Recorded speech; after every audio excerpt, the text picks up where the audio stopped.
evening. We've come to the last panel of the day on the influences of the SOMC and others outside of the Fed. I just wanted to start by saying that often what you hear at SOMC meetings is that monetary policy would be better informed and a lot of missteps may be avoided if the Fed more seriously incorporated a more diverse range of viewpoints and frameworks into its deliberations and decision-making processes. So I applaud the organizers for assembling this extraordinary group: Donald Cohn, Roger Ferguson, Bob Heller, and Esther George. They collectively bring many decades of practical experience and wisdom to be able to shed light on how and when outsiders have had a meaningful influence on the Fed. So the question really is, does the Fed really listen? And let me start to get some answers to that question by handing it over to Don Cohn. So thanks for having me here. Someone earlier today referenced a variety of views in shadow open market committee meetings. And I think when you want a variety of views, you invite me. On the few rare occasions when you're looking for a variety of views. I'm happy to be here. And I also note that this is kind of a reunion for monetary affairs. We must have about half a dozen former members of the division that I led for so long, and it's great to see everybody. So this led me to reflect. The topic led me to reflect on how information gets into the Fed, and then how it's processed once it gets in there and how that's changed over the years. And then also to use monetary policy rules as an example of one of the topics that has changed over the years. So there are lots of channels for outside information and views to get inside the Fed. And this was true even in the Stone Age, the benighted 1970s, that when I joined the Federal Reserve, policymakers and staff pay a lot of attention to other views that are expressed about monetary policy. There are panels, even in the 1970s, there were panels of outside economic experts that came in and presented to the Fed. I remember going to them and seeing the people that I had been reading the articles in graduate school, Friedman and Samuelson and those guys. And the great thing about those panels was, as a staff member, you listened to them and you thought, they don't really know anything more than I know about this, even if they're smarter. Outsiders become policymakers, and we've had several members of the shadow committee become policymakers: Bill Poole, Charlie Plosser, Jerry Jordan. But I do think it's important, and someone made this point earlier today. To me, the reserve banks are like the external members of the Monetary Policy Committee that they have. So they have their own staffs, they bring outside views, and it's really important to have strong presidents representing a variety of views. The board tends to become a little homogeneous, in part because one president can appoint a whole bunch of people who tend to have similar perspectives.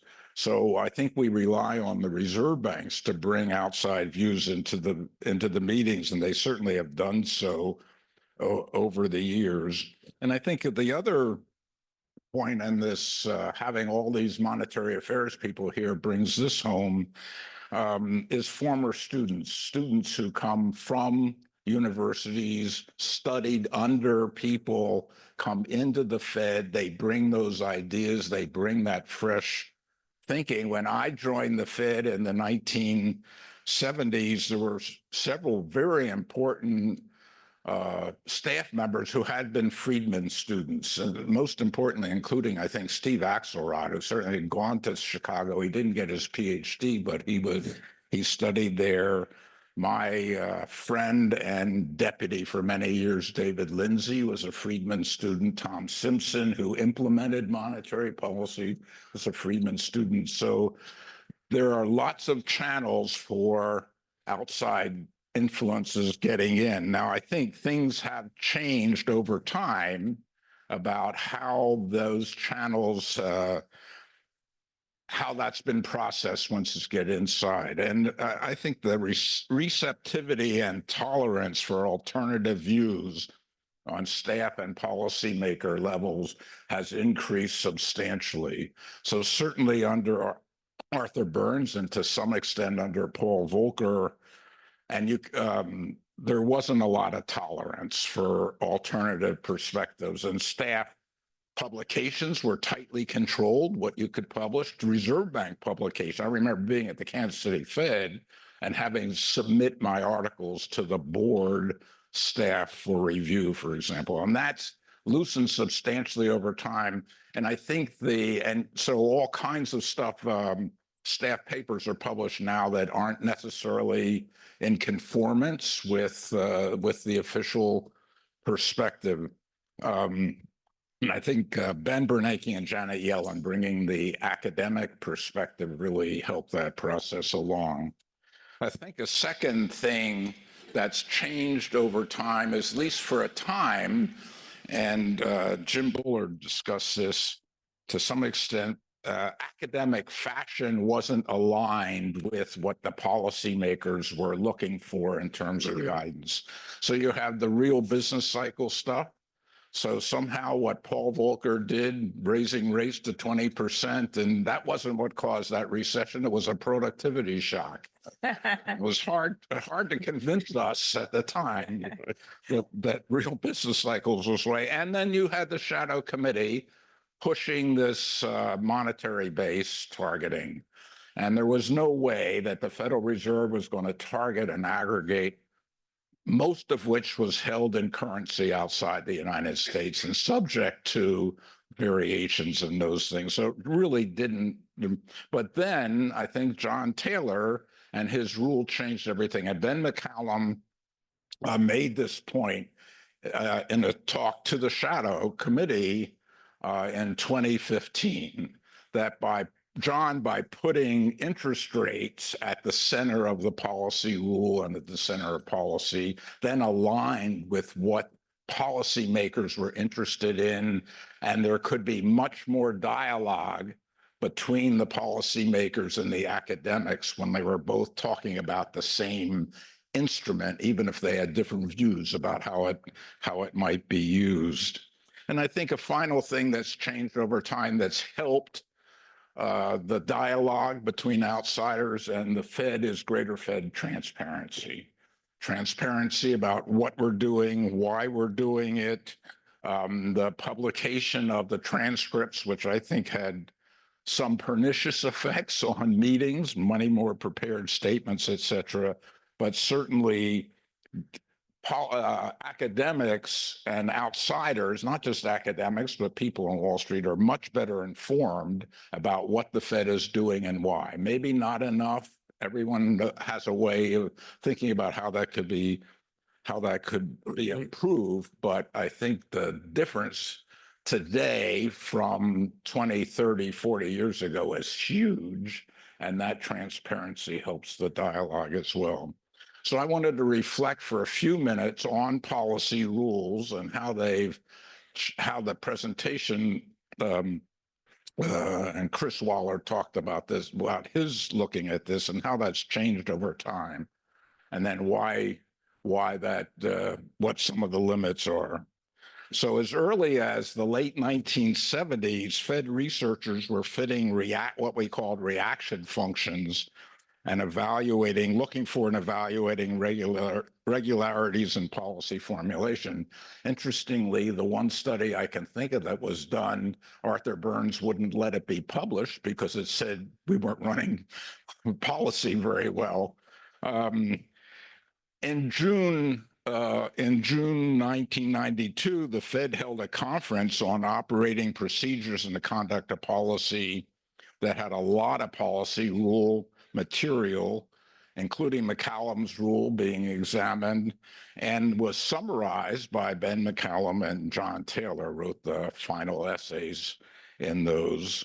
In the 1990s, we in MA worked very hard on Taylor rules, especially after 1993, when I spent 3 months here enjoying John and Alyn Taylor's very nice hospitality, but also being subject to relentless proselytizing by John. And Athanasios reminded me, we started sending a rules memo to the board.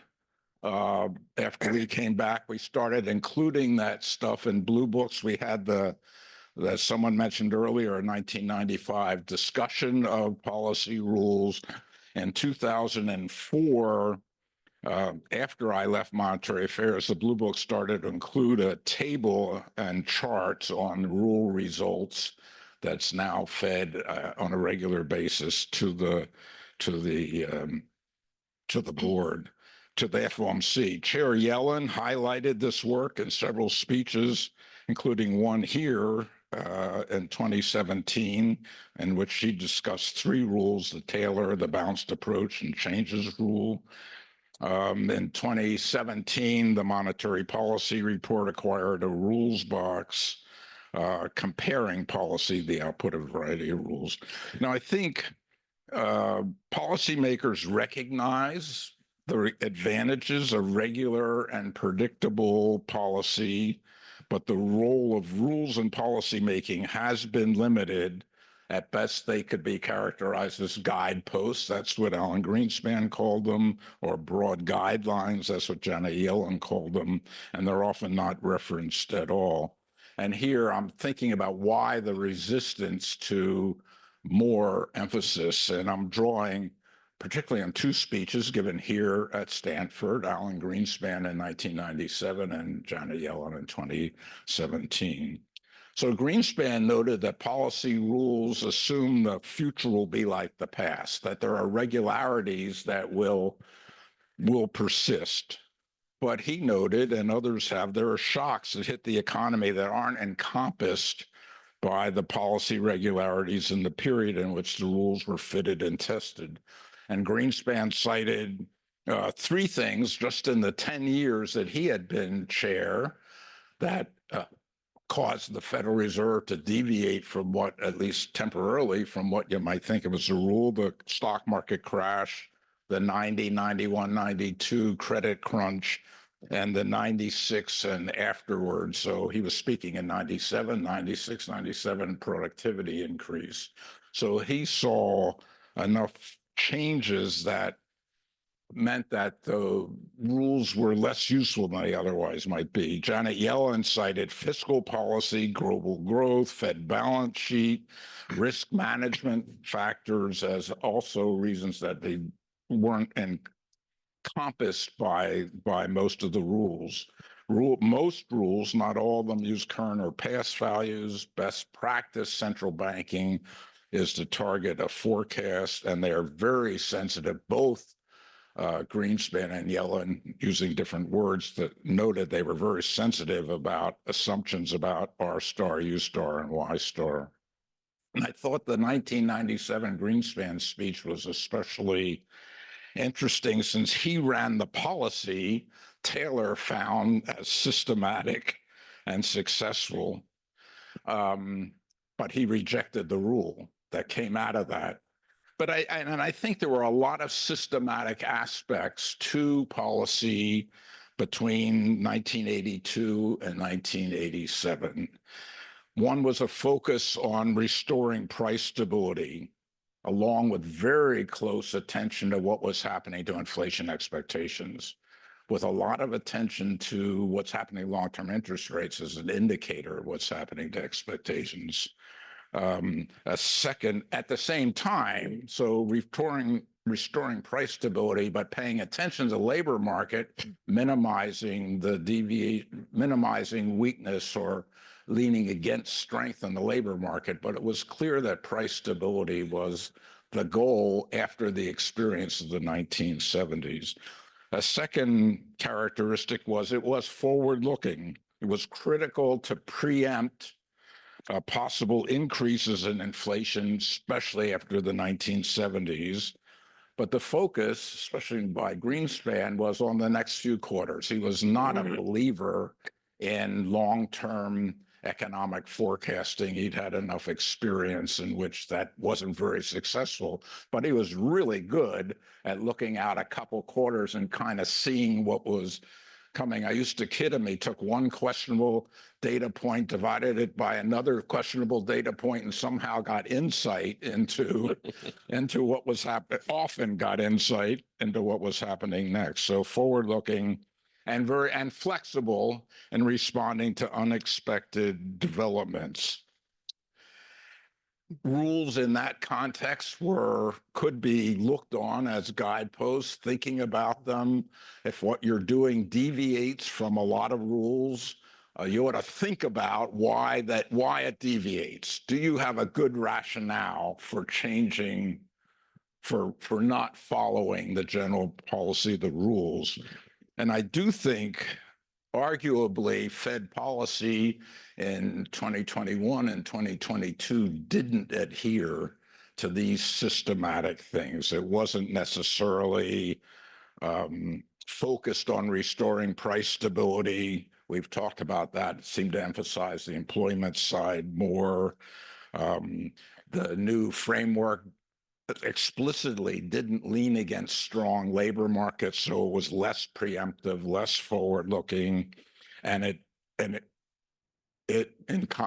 experienced some very unexpected developments on the inflation side, and it didn't really react flexibly. It kept with the same forward guidance. So I think there are lessons to be learned from the success of policy over the period John Taylor fit and others have fit their things, their rules.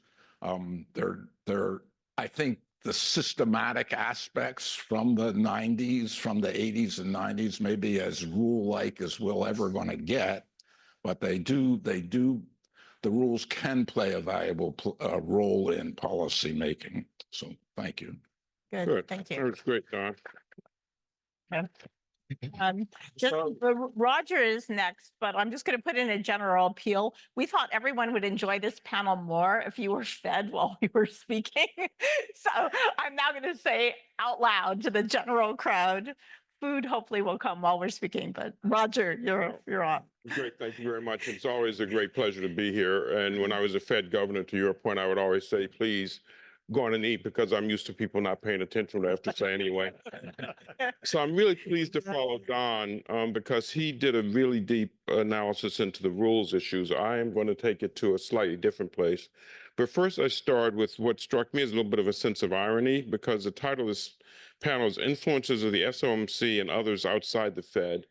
And we're supposed to be celebrating, Fed independence, independent central banks. The definition of an independent central bank is you're not going to be influenced by outside influences. And so I don't know what you want us to be. Either we follow your guidance and we're not independent, or we ignore all sorts of outside influences and we are independent.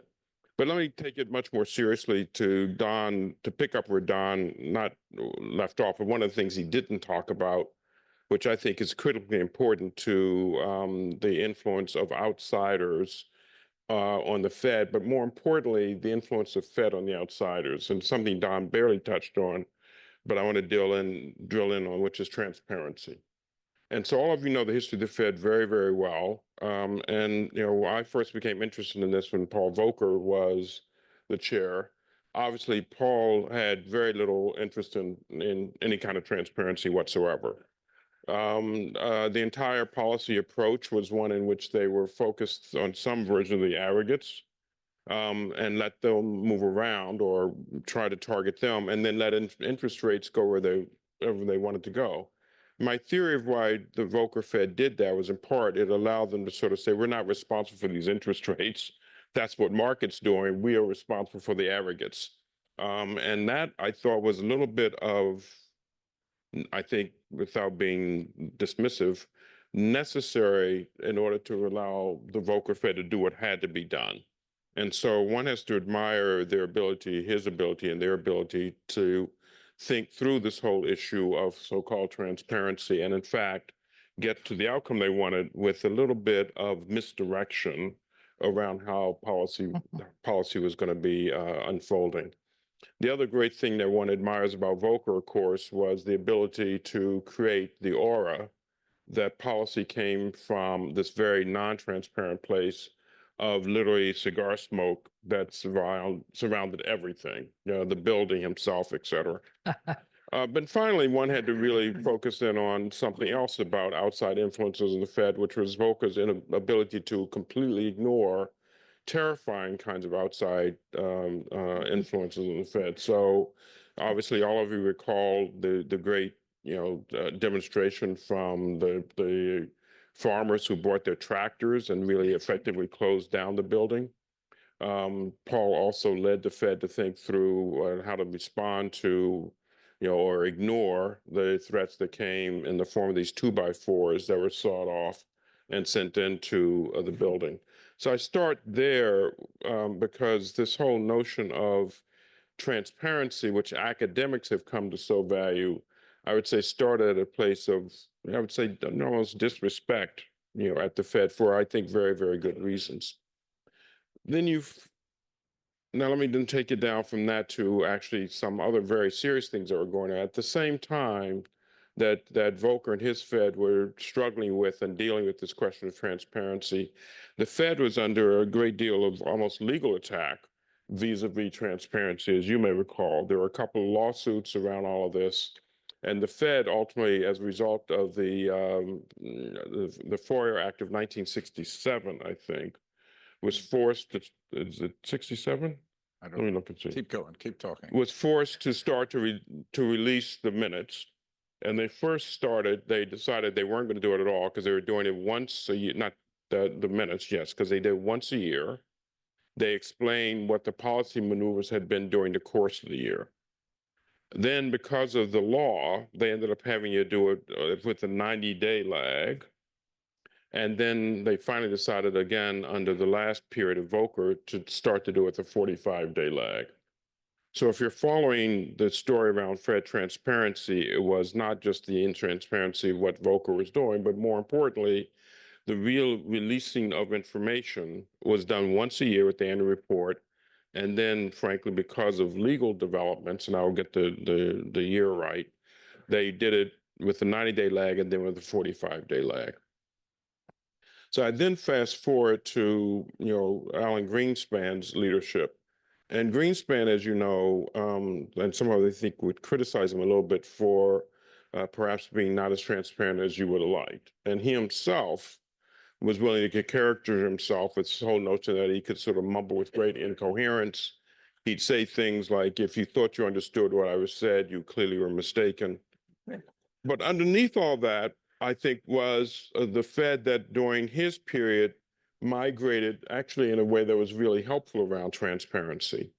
And I think the Greenspan Fed doesn't get enough credit for all of that.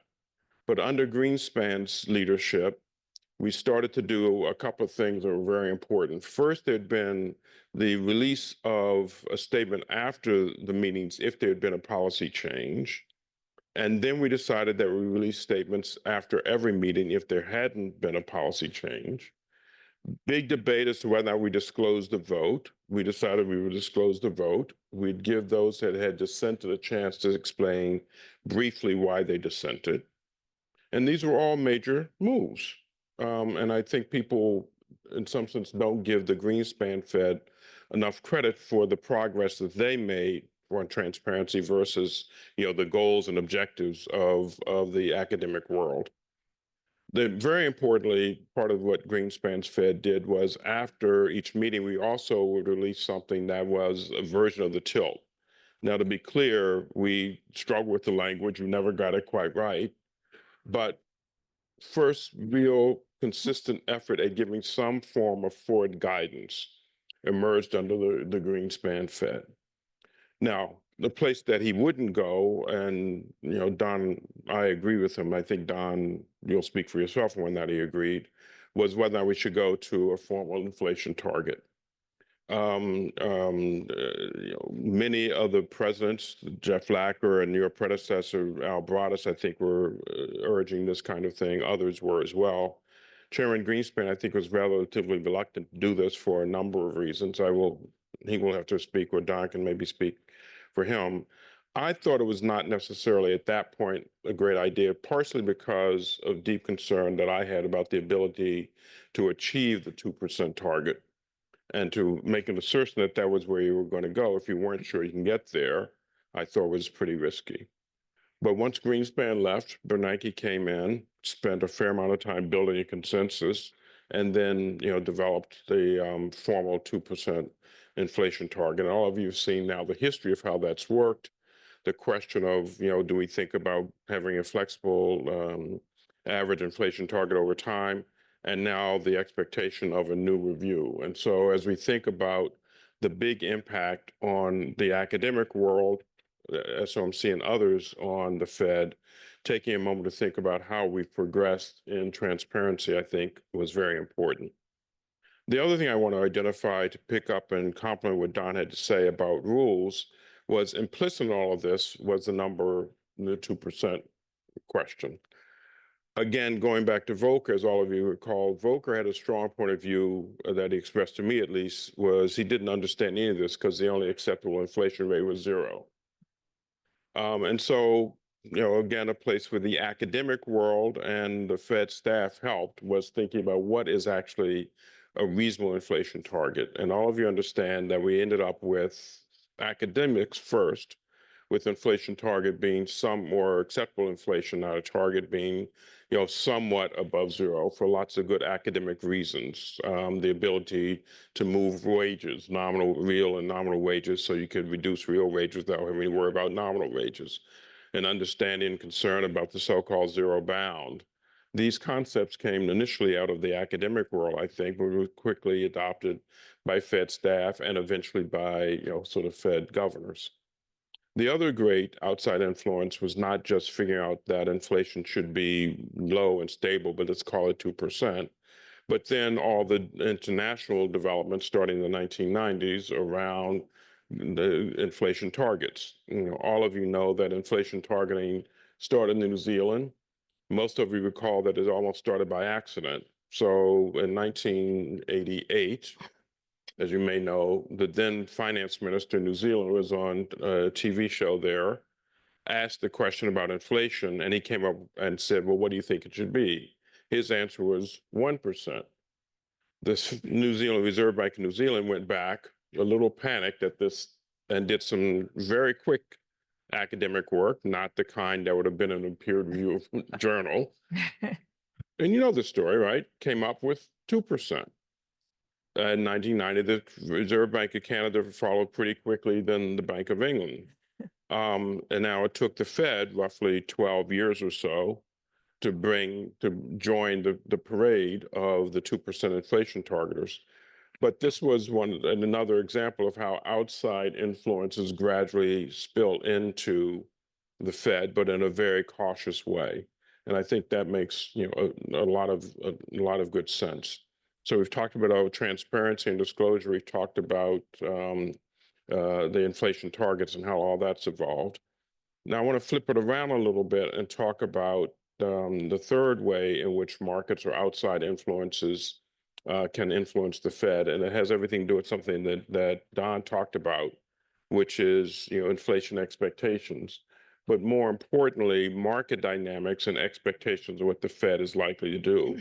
And here I think this has become a bit of a double-edged sword, right? And so we now have a very, very active Fed funds market. At the beginning or before every meeting, the odds of 25, 50 basis points move up and down. And I think we now have a very interesting dilemma in which the Fed is hearing what markets think about what the likely move is going to be. And there's a whole dynamic that's developed about, do we reinforce market expectation or do we risk so-called disappointing market expectations? So a place where I must say I'm a little concerned about the interaction between the Fed and outside influences on the Fed is how we should think about whether or not we're getting good, clean market signals and the interaction between what we say, what the Fed says in terms of their transparency, influencing market expectation, playing back to the decision-making process itself. I don't know what the answer is on how to deal with this cycle, but I think we should be quite clear that there are places where the inside and outside influences create not an easier way to deal with policy or an easier way to communicate with policy, but rather, I think, potentially a more challenging and difficult situation vis-a-vis policies. And we've seen that unfold periodically during the periods where the Fed was raising rates and the period where the Fed started lowering rates. During much of the period when the Fed was raising rates, the markets, I think, was expecting it to pivot more quickly. We saw at the beginning of this year or at the end of last year an expectation the Fed would start to reduce when in fact the data didn't support that and there was market dislocations. And then most recently, we saw a little bit of experience where maybe the Fed was thinking one thing and the market was thinking maybe a more aggressive cutting. And so I raise all that to say the topic here of influences on the Fed from the outside, I think, have been net positive, as Don pointed out. You know, adoption of rules-based approaches in a very careful, methodical way, adoption of theories of transparency, I think, in a very careful, methodical way. Obviously moving gradually, but into a place of an explicit inflation target. All those things as a former Fed official and friend of the Fed strike me as being very good. But some of the places where it's more controversial or difficult, maybe there's issues of feedback loops between what the Fed says, what market expects, and then what the Fed does. So net, I think the interactions have been very positive. You haven't undercut Fed independence, but I do think there's still some places where external influences and the Fed policymakers might be potentially need to continue to evolve and develop. So those are my thoughts. Thank you very much. Well, good evening. Now it's only Esther and myself who stand between you and successful conclusion of the conference. I think just about everything that one could have mentioned has been mentioned here about Federal Reserve policy. So let me deal with some rather very personal observations. Let me take you back 59 years from today. I was a young assistant professor at UCLA. I had just joined the department, and Karl Brunner was one of the senior professors at UCLA. We both had an office on the 8th floor of Bunch Hall, tallest building on campus. Karl's was at the very end of the corridor. I was about 3 or 4 doors down. And as was usual, a bunch of the faculty members would go out together for lunch to the faculty club. So I hope you're all enjoying your food right now. After we'd come back, most of the elderly members of the faculty were in the habit of having a little snooze. So they'd take their little nap. I hope you don't follow them in that example. And not so Karl. As soon as he had settled down in his office, he would rip open the door, grab what he called a Waldhorn, which was a little Swiss bugle, went ta-tu-ta-ta, ta-tu-ta-ta out the door, and the next sentence then was, Jerry, where are the regressions? And Jerry Jordan, who was sitting right here in the front row, would come running up with a stack of IBM printouts and serve up the day's results, new relationships with M2 and the price level. And that was my introduction to monetarism, having got my PhD at Berkeley, where the word was never mentioned either. Quite frequently, Milton Friedman would also show up at the UCLA during the winter quarters because it was just too cold for him in Chicago. So 67. he would find an excuse or two to come out. And I learned what money was all about from these two gentlemen. Well, all the more I find it surprising that the current FOMC statements, and I looked at the last 4 years, the word money isn't mentioned one single time. And in last week's economic report on the monetary policy report to Congress, Chairman Powell never single time uttered the word money.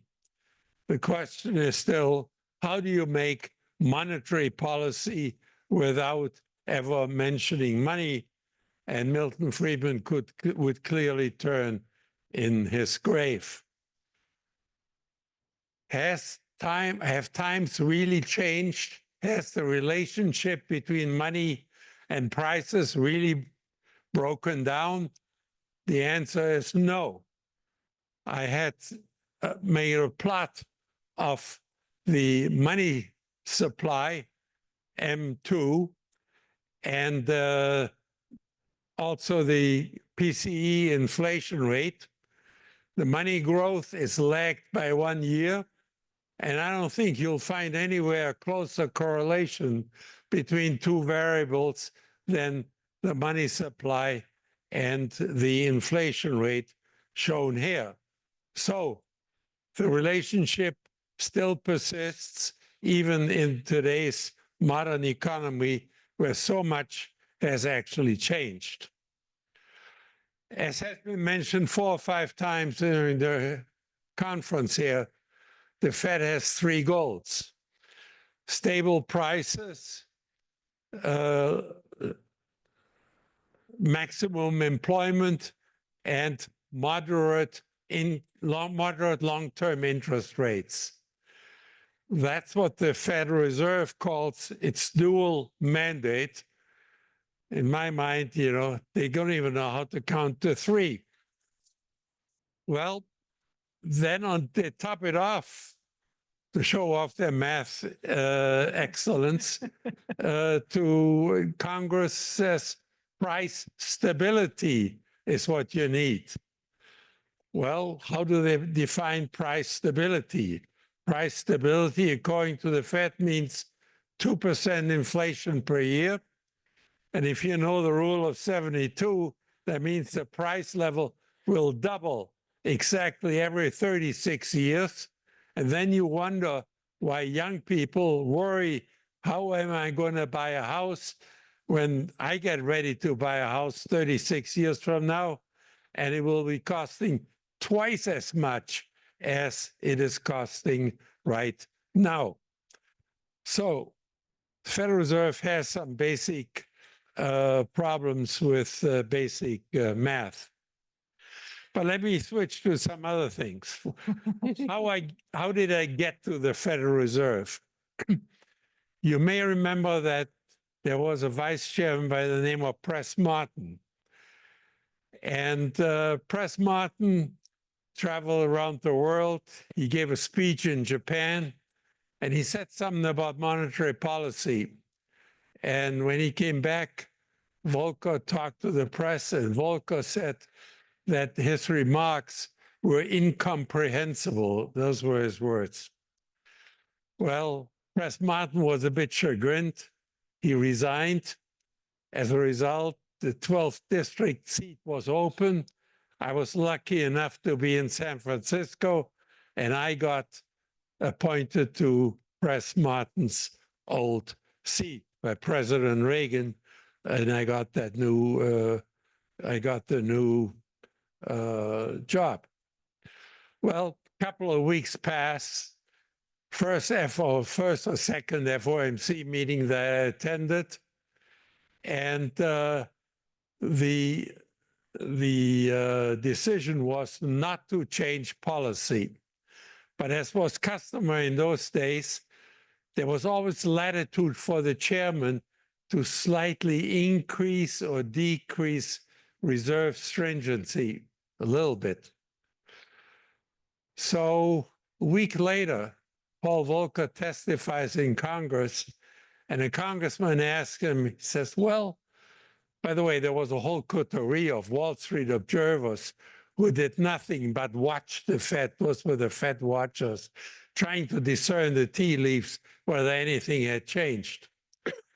Anyhow, Volcker is testifying in Congress, and the congressman asks him, well, Mr. Chairman, was there a change in policy?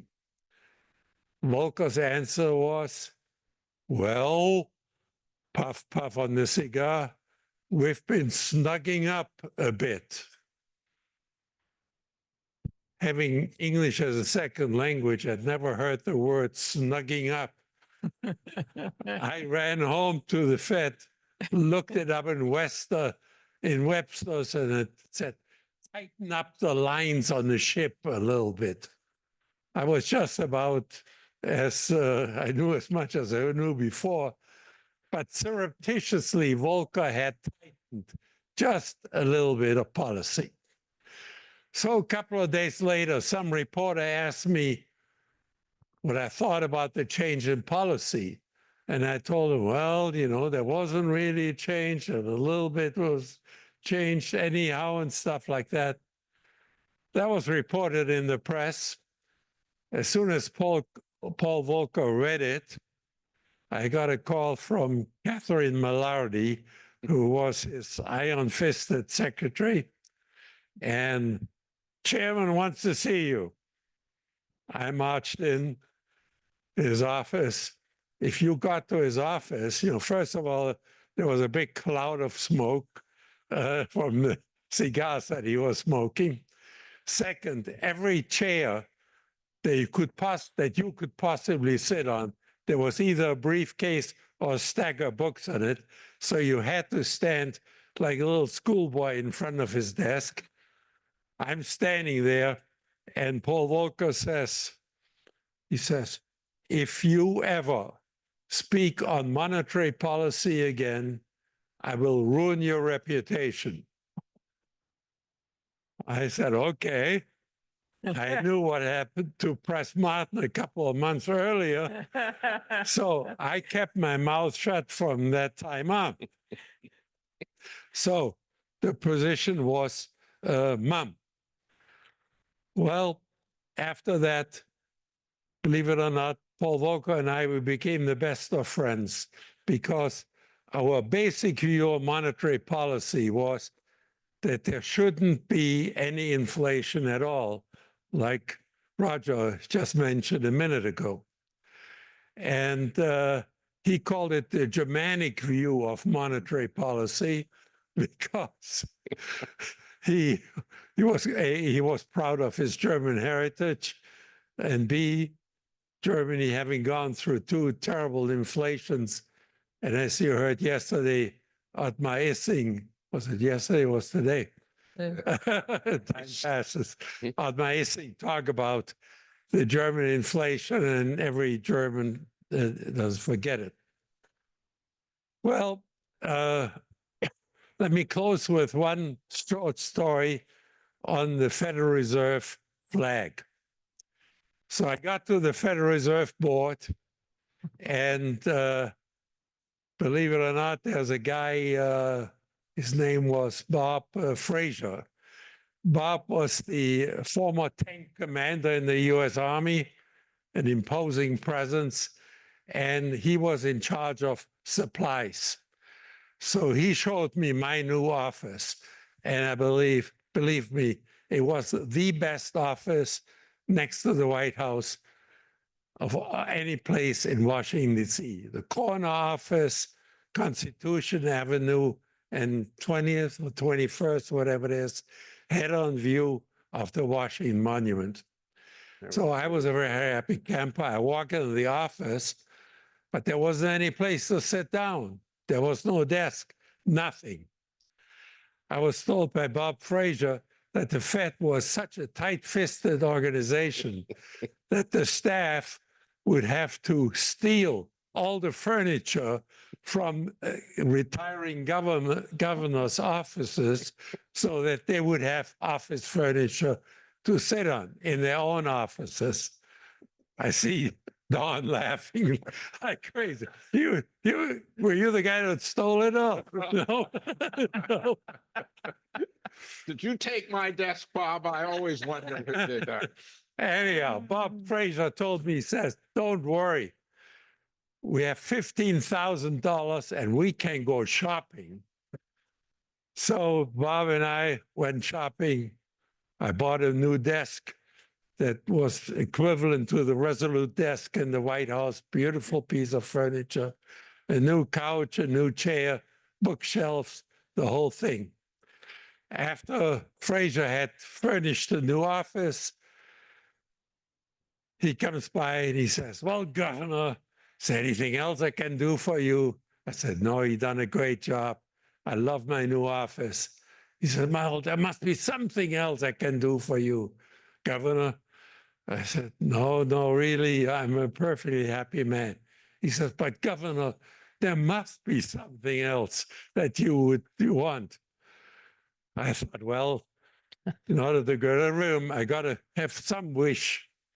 So I said to him, I said, well, you know, Chairman Volcker, he has all these flags behind his desk. I said, why don't you get me some of those flags too for the office?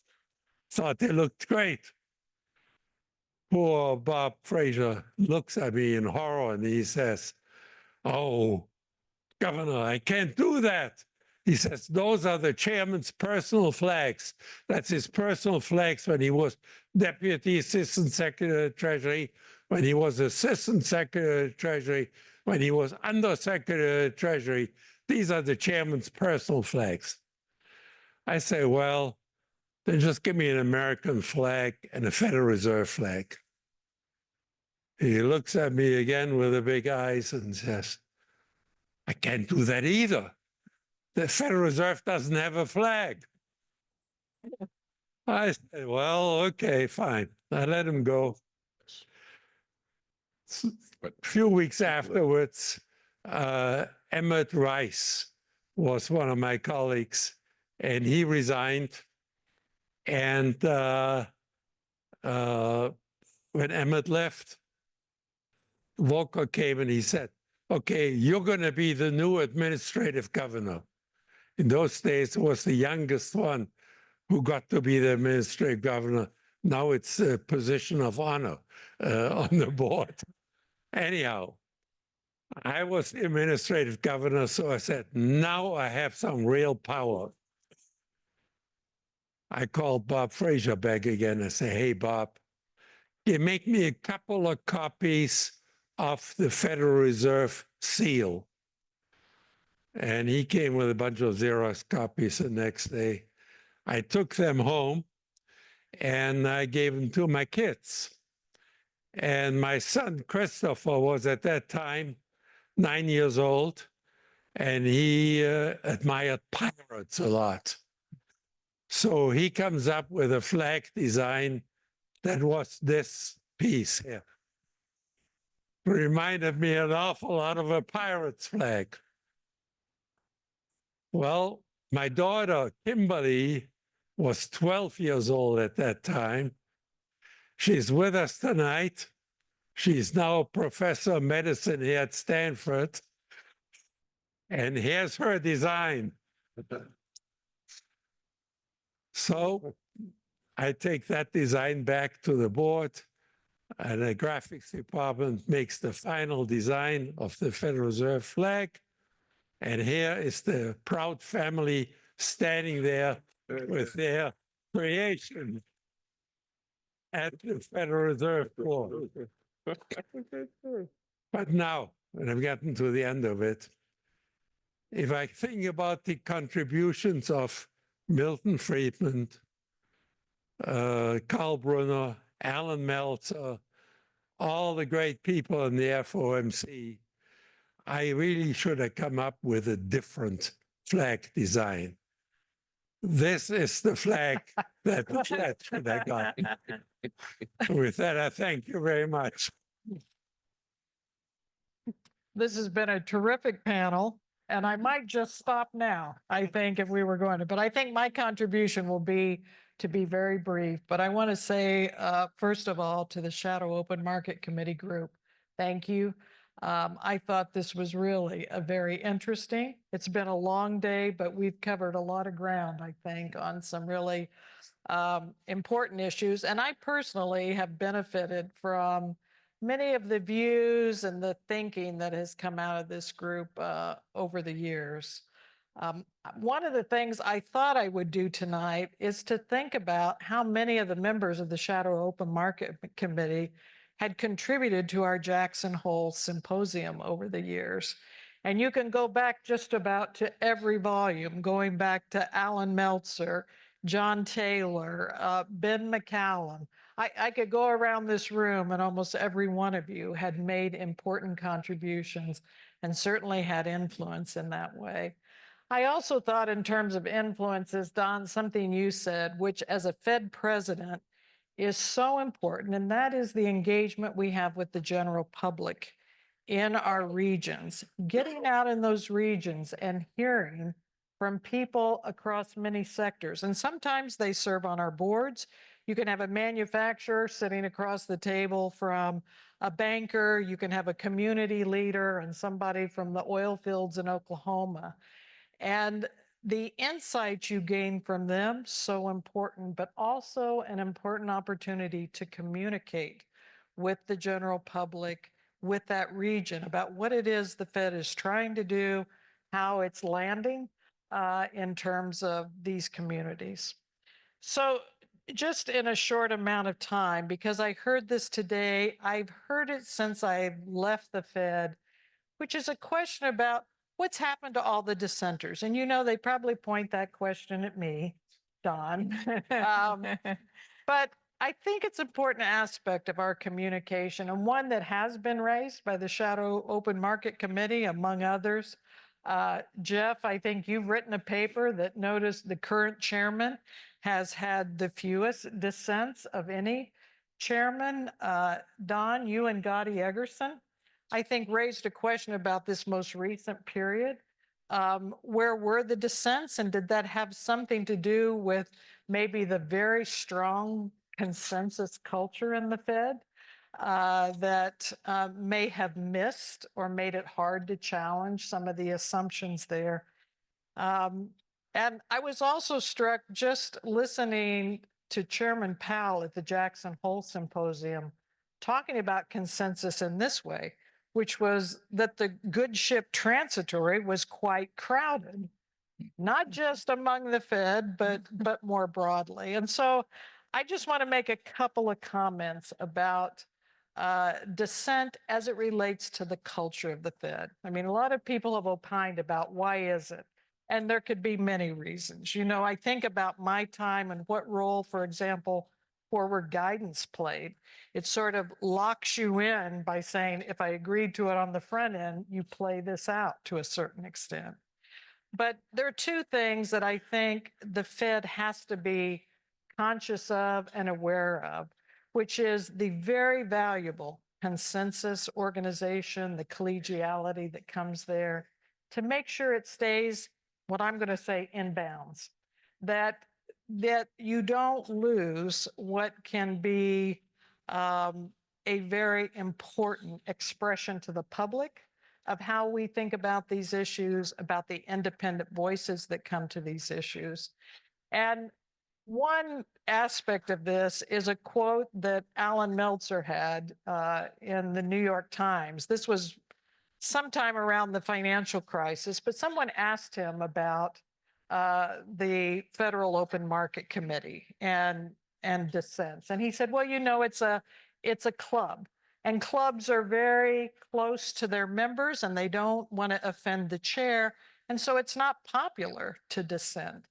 And so when I saw in the most recent meeting all the visibility around the fact that you had a governor dissent for the first time in some 20 years, it raises the prospect about how could that be and what is it? And maybe it is because we're in a time, and have been for a while, of such political divisiveness, sometimes attacks on the Fed itself that maybe people feel like they have to close ranks, they have to be closer together there. But it does not go unnoticed by the public to say, what is that dynamic? And the second dynamic around that culture that I think was something I observed as I left. The Fed presidents, they've got 12 legal entities that each of them are running. But if you look at what's happened over the past 3 decades from a managerial standpoint, so the FOMC aside, these 12 reserve banks have become increasingly connected through how they run their operations. And the governance that's had to accompany that has made those 12 reserve banks have to think about how they collaborate, how they make decisions collectively. And I raise it because it extends to the culture. If you look at the most recent job description for a Fed president, you can go out. I think Pat Harker's the next Fed president that will be leaving. The posted job description will have a very clear section in it about this system overlay and the importance of not only engagement there, but how you conduct, how you select staff that can work in that kind of construct. And so the cultural elements of that, I think we have to be mindful of, that they don't bleed over, that we don't become overly consensus focused when it comes to thinking about these very important issues that we've been talking about today, and that is how do you bring to the table on some very difficult decisions a variety of views and then express those to the public. And I'll just close by saying this isn't a ding against consensus. In fact, my own experience was one where I did not feel inhibited in terms of both expressing those views, registering a dissent when I felt that was important. But I think it's always important for every organization when it comes to their culture to check themselves and to make sure that when you have a culture of consensus, it doesn't lead to blind spots, that it doesn't lead to what I would call too much consensus that would handicap the public. Because at the end of the day, we really rely on the public's trust in this institution and trust that we are looking at these issues from all angles. Great. Thank you Thank very you. much. Good. We're going for it. This is a hearty group. Okay. And I can't help but ask this. Maybe I'm channeling a little John Cochrane, but it's also my own interest, which is, I think, a theme that came out in what many people said today in many different ways, is that we believe in different ways that fiscal policy is one of the main determinants of prices. And just imagine that there is kind of an outside consensus on that. Do you see that as something that can somehow find its way more fundamentally into what the Fed does? Because I think a lot of us have said it for a long time, and somehow when I come and listen, I don't hear it reflected back at all. So I'm just kind of curious if anyone is willing to comment on, I don't think it requires going full-blown, saying things that sound like they're for or against fiscal policy, but rather, is there a way of incorporating it into the framework in a way that's meaningful and not threatening to the Fed? But this is, go on, Don. So I think fiscal policy is hugely important for aggregate demand and sometimes for supply, depending on tax levels and things like that. But I don't think, just reflecting on John's discussion, you're going to find someone from the Fed saying, we don't control the price level. It's those guys in Congress and the president. So I think part of the culture of the Fed, and I hope this continues, is we are responsible for price stability. That is our responsibility. That's what the Federal Reserve Act says, and we are going to exercise that.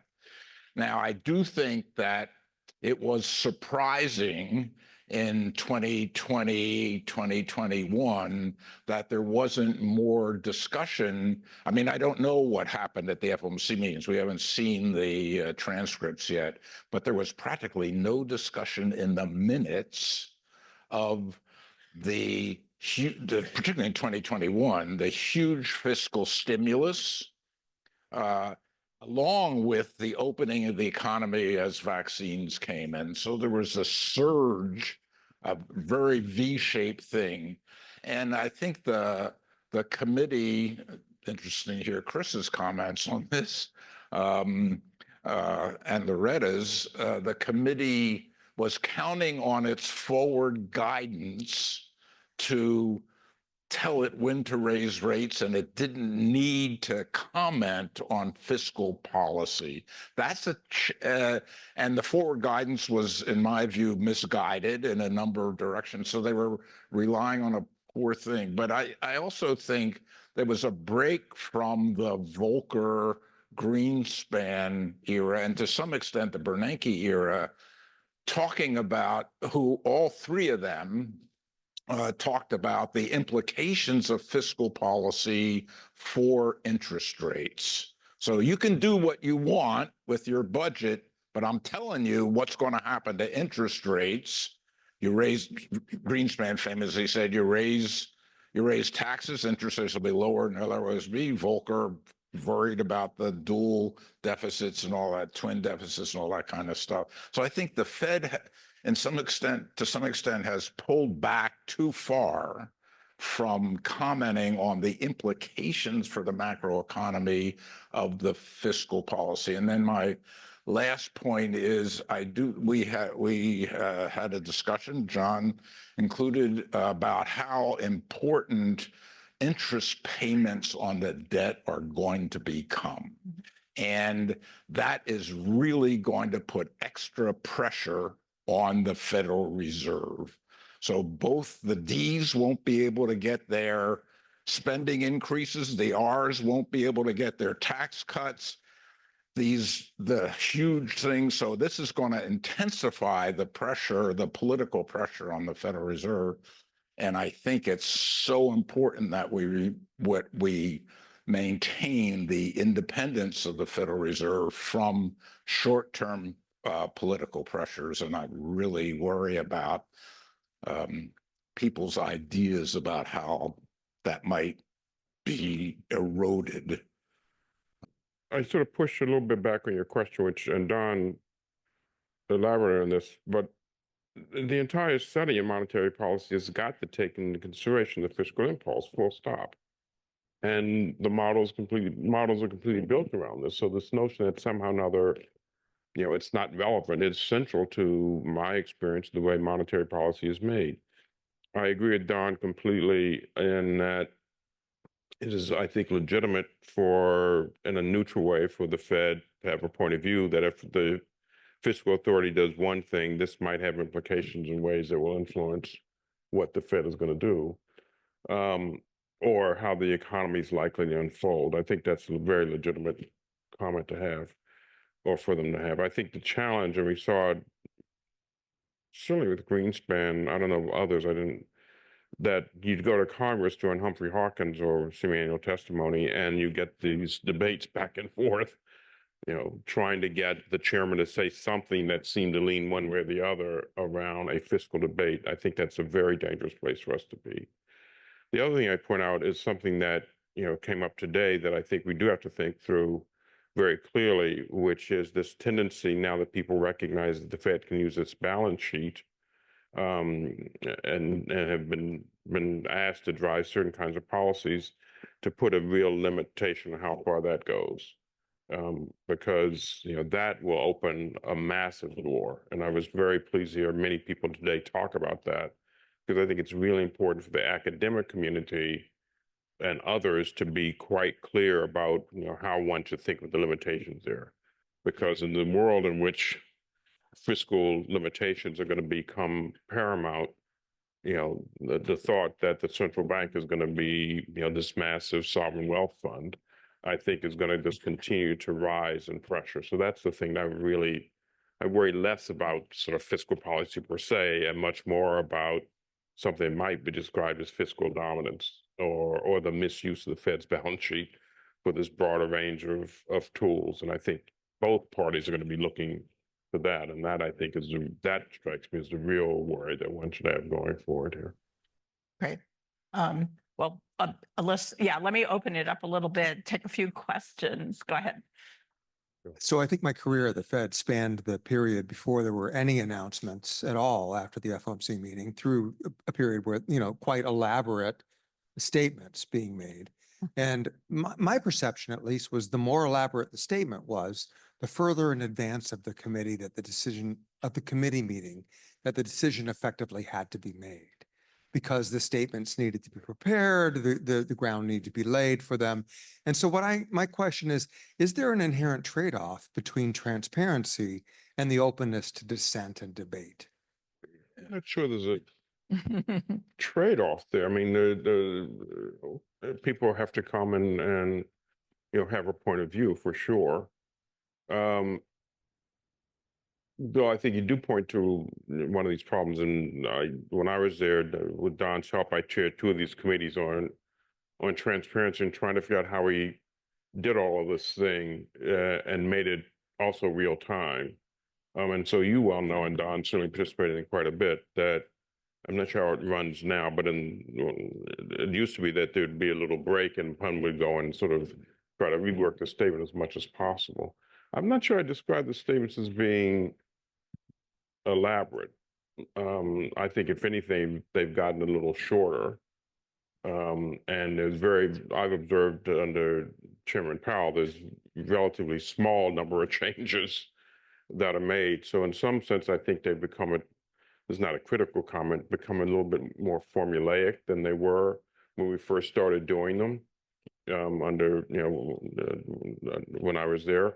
And so we'll see how they evolve. But I think you put your finger on a really difficult point, which is you want them to be as a good record, one-page record of the meeting, picking up as much of the nuance as you can, but at the same time, there's this process of having to get them done. The only other thing I'd add on this transparency thing is, then having to also be prepared for the press conference, which comes a half an hour after the meetings are over. And that creates a huge dynamic in terms of getting, all the statements lined up and some clarity around what the Q&A is going to be. And so I've been very impressed with how well, frankly, the Fed has been able to do that, because that puts an even more pressure on the chairman and the committee to get itself organized around what the messages are going to be. Right. And Governor Waller, did you like? Yeah, we need to hear from Chris. So I'm always very hesitant to make comments. Oh, we need to hear from you. But what I'm going to say, I've said publicly already, so it's nothing new, but I'll just reiterate. So I'm just going to comment on fiscal policy stuff. So both Chair Powell and myself have made public comments about the fiscal deficit not being sustainable. I mean, we can sit there and look at when deficits, and this came up today in the discussion, Pat Kehoe or some others had said, when you're running deficits of 6 to 7% of GDP and primary deficits of 2.5 to 3%, this is not sustainable when you're doing it in peacetime. Now, I'm not going to tell Congress how to fix that problem, and that's what we avoid. Maybe some of our European colleagues are much more blunt, but they're a national, I keep saying natural, national organization, and they can get away with this. But it is just arithmetic. You can't do this. And we've made it very clear. My remarks today were about when the supply of Treasury starts outgrowing the demand for Treasuries, this is going to push up long-term rates. It's just math. It's not anything, and I'm going to have to deal with that. The second point is there's a lot of talk about central bank independence, and I've always taken the view that the best way to maintain my independence is not criticize my masters. You deal with fiscal policy, I'll deal with monetary policy. When I start telling you what to do with fiscal policy, you have every right to start telling me what to do with monetary policy. The third point is, and this was my very first speech as a Fed governor, there was a narrative going around in the spring of 21 when we were at the zero lower bound that the Fed would never get off of it because the debt had grown so big that the interest expense would be so large the Fed would never raise rates. And I said at that time, guess what? When we have to raise rates, we'll do it. And we did. So I'm not too worried about that concern. I'm done preaching. Great. Okay, I've been told that it's time for people to enjoy their dinner and the conversation at their table. Let's give everyone a big hand. Thank you. And let me just end by thanking, oh, Mickey wants to say something. I want to thank the organizers for an amazing conference today. It was really good. So On behalf of the Shadow Open Market Committee, I want to thank John Taylor, Marie Christine, and the Hoover events team, and everything about Hoover's generosity in hosting this 50th anniversary of the Shadow Open. We also want to thank all of the participants, all of the current and past Fed members, and all the participants who contributed so much of their time and effort into making this what we find a very rewarding conference. And I'll just conclude, Marilyn Meltzer, you were with this at the beginning. And my strong hunch is Alan's doing high fives now. He's very happy and he's looking forward to the future of the Shadow Open Market Committee. Thank you very much.